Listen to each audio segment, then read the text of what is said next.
Hey guys, Luke, Tranquility based detailing. Welcome to another detailing basics. This one on how to clean your wheels. For this one, I've made some assumptions. That is that you either are not cleaning wheels at this point, you're paying someone to do it, or the methods you're using might be more along the lines of bucket and a sponge, quick wipe down. So the steps that we're going to go through in here, basic detailing steps, they will benefit greatly if you do start off with a wheel that is sealed. That's something for another day though. So as we go through this, the results that I'm getting here, I do keep my wheels maintained, I keep them sealed, so bear that in mind. Initially speaking, if you go through these steps here, you're going to get certainly an improvement on what you're doing, but to really get them back to being good as new, you need to be taking the wheels off and going through a full decontamination. So that's something we're going to review in a future video. For now, just enjoy this for what it is. The wheels that we're cleaning, this is my car, it's a daily driver. It's had 2 weeks since the wheels were last cleaned due to other commitments with other cars needing cleaning, brothers, mothers, things like that. The wheels themselves, I've got basically a handful of chemicals. So a shampoo, a car shampoo, a wheel cleaner, an all-purpose cleaner and a dressing. So 4 chemicals in total. The one thing I would say is wear some gloves. I'm not in this video and that's my mistake. Don't copy it. You're going to be, when using wheel cleaners, dealing with generally acids or alkalines, and they're not going to agree with your skin long term. Big thing that's missed with a lot of videos on YouTube is to pre-rinse the wheel. You'll see with a lot of chemicals, great reactions if you just put them onto an incredibly dirty wheel. And if that's what you want, great, go for it. But bearing in mind that it's just wasting product, getting that initial layer of crud off that will come off with just a bit of water. So rinse them down first, that's step 1. Step 2, going to come in with a wheel cleaner. Wheel cleaners, if you go to Halfords, things like that, you can buy a 500ml bottle of whatever, 10, 11 quid. What you'd be much better served doing is going to someone that sells a quality chemical, and there's a lot of people out there that you can dilute to different strengths. So in this case, I'm using Autoglanz's Alkalloy. It's an alkaline wheel cleaner, non-caustic. It does need to be diluted down, and like I said at the beginning, because my wheels are well kept, well cared for, I actually dilute it to 20 to 1, so it's 20 parts water to just 1 of the cleaner. And I'm just using it just to soften the loose dirt that's on the surface, make it easier to fetch off. Ultimately, if you make that choice, you're going to get far better value for money. You'll see if you do feel like just dropping back in the video, when I'm holding that bottle of Alkalloy in front of the camera, you can see I've used a smidgen from the top of that. And I think this thing's like, I'll put a link for it on the comments below. It's like a tenner for a bottle. So diluting it the way that I do, it's far cheaper than anything that any basic retailer is going to sell you. So I'd look into making that, again, as a basic step in detailing. Go to somewhere that's going to sell you chemicals in more of a dilutable form for things like this. You're going to get better value for money.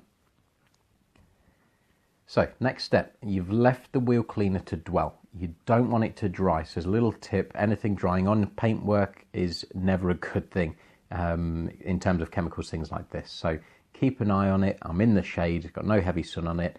I've left it to dwell, and I always start at the back of the wheel. So different wheel brushes are available to you. In this case, I'm using wheel Woollies. I always use 2 sizes, use the large and the medium. The large gets the majority of the face clean, and then I always, with my particular wheels, need to come in with the medium. And the reason for that is that you're going to have a smaller gap between the caliper, your brake caliper, and the wheel. So you can see just where I am there, the gap is small. I don't want to force anything. There's equally the easy way to do that, if you've got the sort of wheels where you don't have a gap, is just roll the car back a foot so that that bit of wheel gets exposed, and you can just clean it much easier. For me, the medium wheel Woolly does the job, but there are always better ways, smarter ways. So don't do any of your tools a disservice. These wheel Woollies I've had for some years. I look after them, care for them. Again, put a link below if you do feel like buying a set of them. But you look after your tools, don't force them through a gap that they're not designed to go through, and they'll last you longer. After the wheelbarrow's done, so next step for me is to come in with a smaller detailing brush and just the small details on the front of a wheel. Again, different wheels are going to have different setups. So for mine, I've got the 5 recesses just where the bolts are, the wheel nuts. The detail just around the badge, there's a little recess there. And then there's also 5 very small holes. They just sit between the wheel bolts. and they're all going to capture a little bit of crud, and you don't want to let it build up because that's just going to be future work to remove that. So stay on top of it. A little bit of extra work at this point with the detailing brush, well worth it. And equally, you know, if you're getting into detailing basics, things like that, these are all just good habits to form. You know, don't cut any corners, just try and do every job to the best of your ability, and you're going to get a better end result for it. I've said that again, I've said that before, I'll say it again. So just keep that philosophy in mind. Small things equal big end results. So brush stage done, out of the way. Final stage for me in cleaning just for the wheel is to come in then with a mitt. So again, various mitts available to you. Some of you may be using a sponge at home. There's nothing wrong with a sponge. Mitts for me, more flexibility. My hand, as far as being tactile, I can tell where I am on the wheel. I need to clean intricate gaps. I need to get around the back of the spoke, and they're all things that you're going to struggle with a sponge.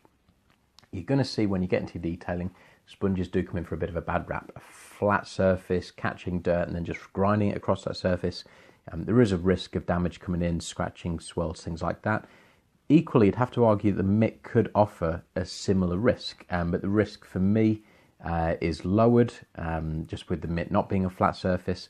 And equally, because I do have my hand on it, I can feel if I do pick up a bit of grit. So one thing you'll see on wheels is an excess of tar pickup. And sometimes when you go over a freshly resurfaced road, you can have tar with a little bit of grit in it. And you need to be mindful you not pick that up. And the mitt is going to give you the opportunity to be able to feel that and very quickly move to rinsing it. Speaking of rinsing, so again, it's another tip. You need to keep rinsing what you're using. So there's no point just dragging this dirt through the whole wheel. You can actually see, as far as the bucket of water there, because the bucket is partially see-through, the water's getting darker. So as the bucket is filling up with dirt, be mindful of that as well. Again, once you're up to speed with keeping a clean wheel, all being well, you shouldn't have to do the 2-week gap that I've done here. Sometimes necessity calls for that, but if you can stay on top of the wheel, you're not going to have to remove as much dirt. You're not going to see such a drastic change in the water colour yourself. But again, that's just going to fall down to your own schedule. So you know, you're going to find what works for you. There we are. After the mitt stage, rinse everything down. Get all the loose foam, chemicals, things like that that are still dwelling. Get them thoroughly rinsed. Again, assuming this is a basics thing for you, and you know you're relatively new for this, pressure washer is great for detailing. Equally speaking, with my wheels, for example, or any type of paint that has been damaged, you don't want that pressure washer right up to the surface and forcing any water under any lacquer, any paint. So just keep a respectful distance. You know, you're firing a lot of water at it anyway. It's going to do the job. You don't need it to be contacting the paint. So, you know, just keep it a little bit of a way away. Next step then. So this is now an all-purpose cleaner. So if you're not familiar with an all-purpose cleaner, again, generally dilutable, you can go down the aisle in Tesco's, Asda, things like that, and buy all-purpose cleaners. They're available. For me, the one that I use, and it's been my all-purpose cleaner of choice for some time now, is Bilt Hamber's Surfex HD. It dilutes down incredibly well for various purposes. I use it for cleaning tyres, for cleaning wheel wells, engine bays. You know, I give the interior of the car, you know, the little bits like bits of plastic that might get kicked, things like that. Clean all of those with this at various dilution ratios. So again, smarter choice for you guys is buy something like that you can buy in maybe a 1 litre or 5 litre bulk that you can dilute down. I can't even remember when I bought mine, and I know it's not even close to needing replacement. So, you know, it's good value, good decisions as far as doing it this way. The reason that we're cleaning the tyre, a couple of things. So one, again, we're not cutting any corners here. The second is to get the best possible finish for our dressing. The wheels, obviously, you could see all the dirt that was on them. Just because the tyre's black, it forgives some of that dirt. You know, it hides a multitude of sins, anything darker like that. But it doesn't mean the dirt isn't there. So you're going to have picked up mud, you know, dirt, brake dust, things like that. They're all going to be up on the tyre face, so remove them. You want the tyre as clean as possible to accept the dressing you're going to put on it. And then ultimately from the manufacturers for these dressings, sometimes they get a bad rap. You go onto these review sites, or, you know, if you browse Detailing World as an example, someone say, you know, I didn't get X, Y, or Z out of this product, or, you know, this one didn't last quite as long as I wanted. And sometimes that can be a bad product, but more often than not, it's the fact that the prep work hasn't been completed. If the tyre is still dirty, if the tyre is greasy, if it's muddy, if it's got, you know, salt on it, things like that, these people that are creating these dressings are not designing them to be a cleaner and dressing in one. They're not designed to remove the crud. So as far as prep work, this is an important step. Do it properly, do it right. You're going to get, again, keep saying this, you're going to get a better result for what you're doing. The other thing that I will do, and this, I've not made a big feature of it in this review, but just whilst I'm there, this is habit of mine, I always spray some all-purpose cleaner into the wheel arch. Generally we'll brush it out. In this case, I've just rinsed it through. You can see me doing that right now. Normally I'll get in there with a good brush. Vi can do a great brush just for getting into the wheel arches. Look into that as well, just if you want to knock your detailing up to the next stage. So here we are, hands-free now, a little bit of shaky cam. You can see we're clean.